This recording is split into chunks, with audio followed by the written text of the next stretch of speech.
Le championnat UNSS des activités subaquatiques comprend 5 activités: le tir sur cible, le hockey subaquatique, l'apnée dynamique, le sauvetage et la nage avec palme. Une équipe doit être mixte et constituée de 3 à 4 élèves, plus un jeune officiel. En tir sur cible, il s'agit de réaliser 6 tirs par équipe de 3 le plus vite possible, ce qui correspond à 2 tirs par personne. Chaque cible touchée enlève 15 secondes au chrono. Les pénalités, quant à elles, ajoutent 15 secondes. Sur le schéma suivant, vous pouvez observer le dispositif du tir sur cible, avec la ligne d'eau, la poignée pour se tenir, le repère pour ne pas faire dépasser la pointe et la cible. Voici la liste du matériel autorisé pour le tir sur cible. Le tireur doit armer seul son fusil derrière la ligne d'eau. Il doit ensuite s'immerger en passant sous la ligne d'eau. Le trajet se fait ensuite en apnée jusqu'à la poignée qui permet de se tenir. Une fois en position, il place son doigt sur la détente pour réaliser son tir. Le tir effectué, le retour se fait en surface vers la ligne d'eau. Il faut alors sortir les voies aériennes, fusil en main, derrière la ligne d'eau pour pouvoir effectuer le relais. Le suivant remet la flèche en place puis arme seul son fusil.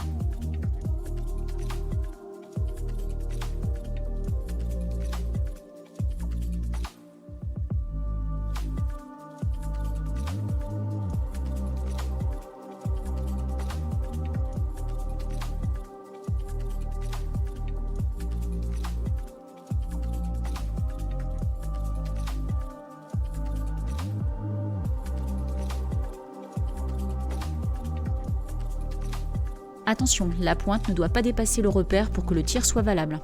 Pour des raisons de sécurité, c'est l'adulte qui se trouve dans l'eau qui valide le tir. Il est autorisé de faire son retour en apnée.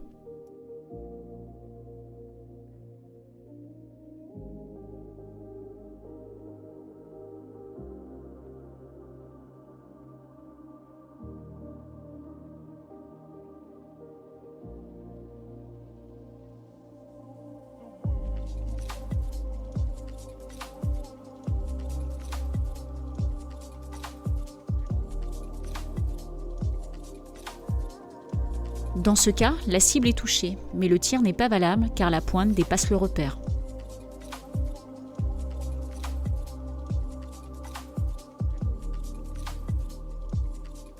Le chrono s'arrête lorsque le troisième tireur sort ses voies aériennes derrière la ligne d'eau après son deuxième tir.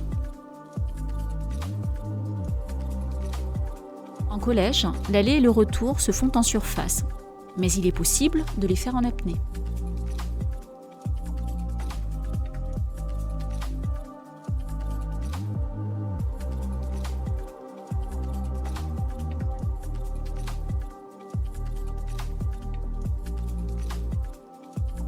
Il est autorisé de préparer le fusil sans l'armer pour ses coéquipiers.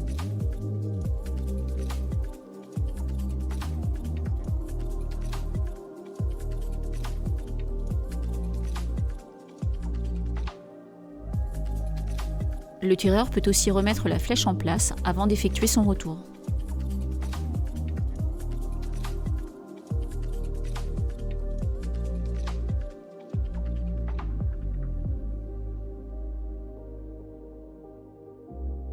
Armer le fusil pour un coéquipier est autorisé moyennant une pénalité. Pour la sécurité de tous, voici la tenue correcte de la poignée du fusil armé avant le départ.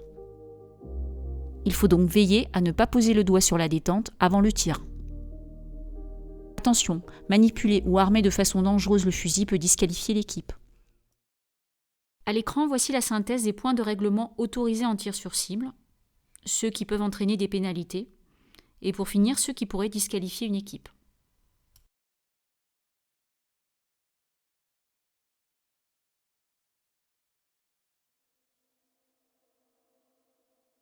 En hockey subaquatique, par équipe de 3, il s'agit de réaliser un parcours le plus vite possible, 2 par 2. Le but étant de faire passer un palais entre des portes matérialisées au fond par des repères.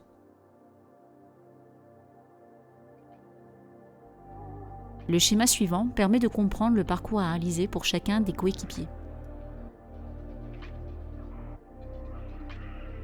Voici la liste du matériel autorisé pour le hockey subaquatique. Avant le départ, hockeyeurs 1 et 2 se tiennent au mur. Top départ, ils s'immergent quand ils le souhaitent pour récupérer le palet au fond. Ils doivent ensuite s'échanger le palet en le faisant passer entre les portes. Attention, le palet doit bien passer derrière le dernier repère. Le retour se fait ensuite de la même manière. Une fois la dernière porte franchie, il faut déposer le palet derrière la ligne. Hockeyeurs 1 et 2 viennent alors toucher le mur. Hockeyeur 2 prend un temps de récupération.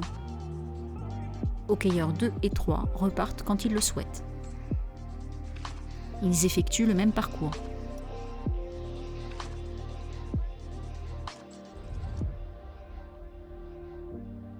Dans ce cas, le palet n'a pas franchi la ligne du T, ce qui entraîne une pénalité. Hockeyeur 3 ayant récupéré, il repart alors avec hockeyeur 1.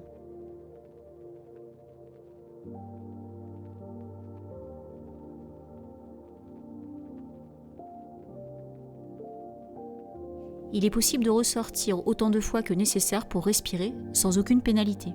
Pendant ce temps, l'autre hockeyeur a le droit de faire passer une porte au palet en attendant son coéquipier.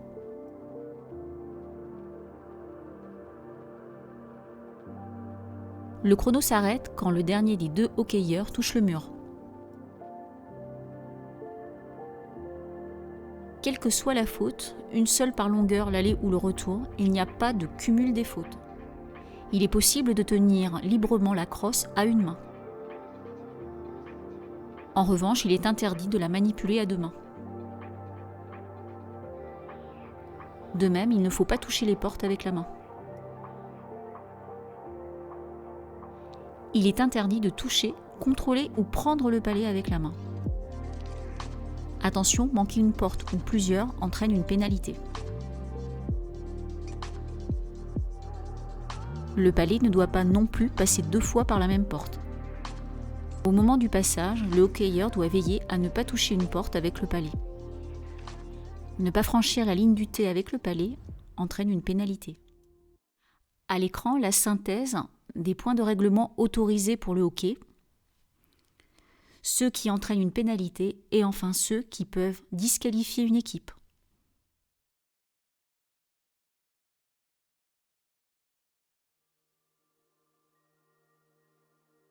Pour l'épreuve d'apnée dynamique, il s'agit de réaliser 12 longueurs avec palme par équipe de 3 le plus vite possible. En collège, les équipiers devront réaliser un 12 x 15 mètres et en lycée un 12 x 25 mètres. Sur le schéma suivant, vous pouvez distinguer le dispositif particulier mis en place pour le collège avec un appui en mousse et une ligne d'eau qui délimite les 15 mètres à parcourir. Une fois de plus, voici le matériel autorisé en apnée. Au départ, apnéistes 1 et 3 du même côté, 2 à l'autre bout. À l'immersion, une partie du corps ou des palmes doivent toucher le mur. En collège, un repère au fond indique la fin de la longueur pour émerger derrière la ligne. Une fois les voies aériennes de l'équipier hors de l'eau, le deuxième apnéiste peut partir.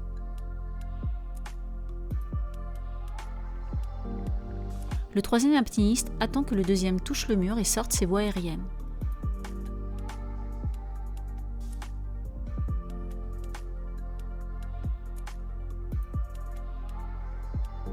Le numéro 1 repart, et ainsi de suite.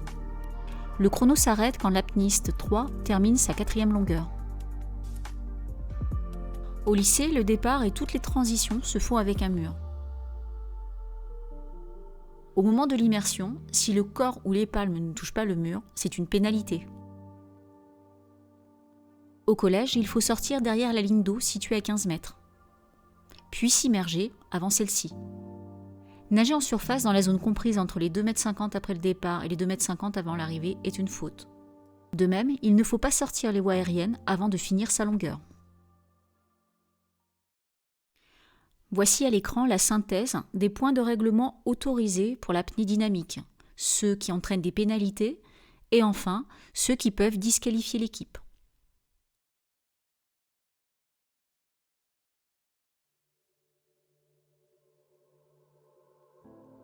Cette épreuve consiste à réaliser un sauvetage avec palme par équipe de 3 le plus vite possible.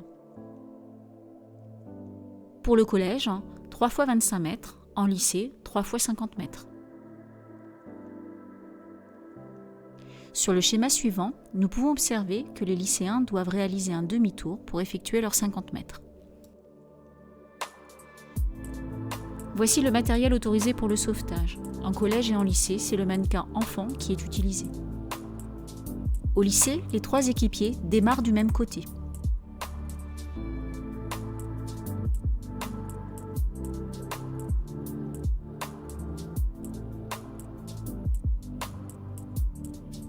Pour les lycéens, il convient de bien toucher le mur avec la main au moment du virage. Lors de la transmission du mannequin, il est important de bien toucher le mur avant avec la main.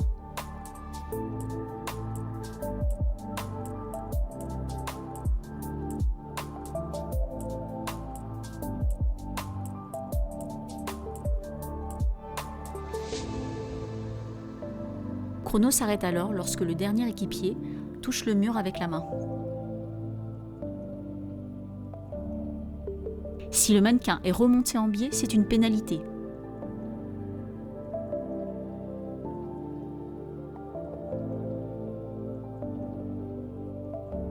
Il est possible de récupérer directement le mannequin en apnée.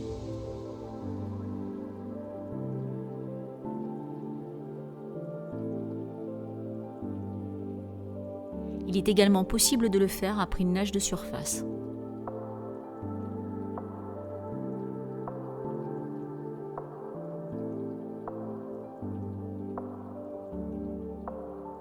À l'image, vous observez la prise correcte du mannequin sous l'aisselle, tête hors de l'eau du bon côté. Attention, il ne faut pas prendre le mannequin par le cou à 2 mains. L'équipe est disqualifiée si le mannequin est tracté la tête à l'envers. L'équipe est également disqualifiée si la tête du mannequin est immergée plus de 10 secondes à la suite. Si la tête du mannequin est immergée au virage, lors du relais, ou plus de 2 fois 2 secondes environ sur la longueur, c'est une pénalité. Attention, il ne faut pas prendre le mannequin avant que le coéquipier n'ait touché le mur avec sa main. Voici à l'écran la synthèse des points de règlement autorisés pour le sauvetage. Ceux qui entraînent une pénalité et enfin ceux qui peuvent disqualifier une équipe.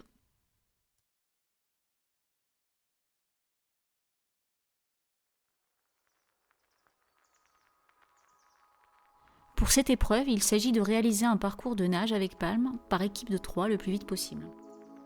Au collège, c'est un 6 x 25 mètres, en lycée, un 6 x 50 mètres. Le premier passage, les bras sont non moteurs, le deuxième passage est libre. À nouveau sur ce schéma, nous pouvons constater que pour le lycée, les équipiers se trouvent du même côté.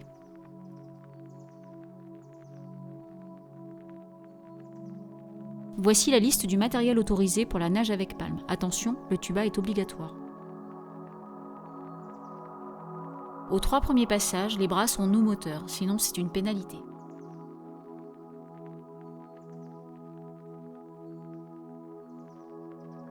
Sont autorisés battements de jambes et ondulations.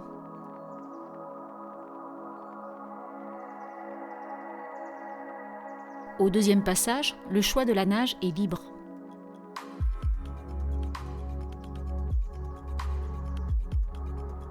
En lycée, la culbute est autorisée, mais il faut sortir avant la limite des 15 mètres.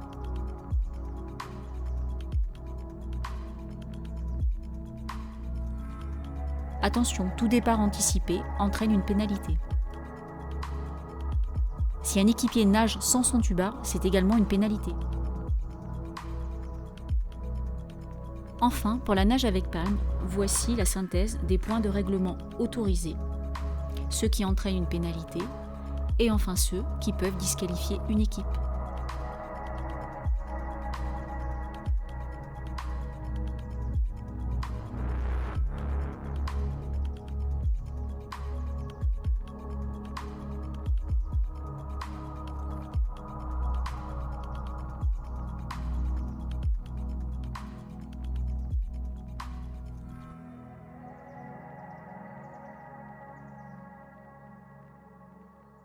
Merci à tous de votre attention et nous vous souhaitons une excellente compétition.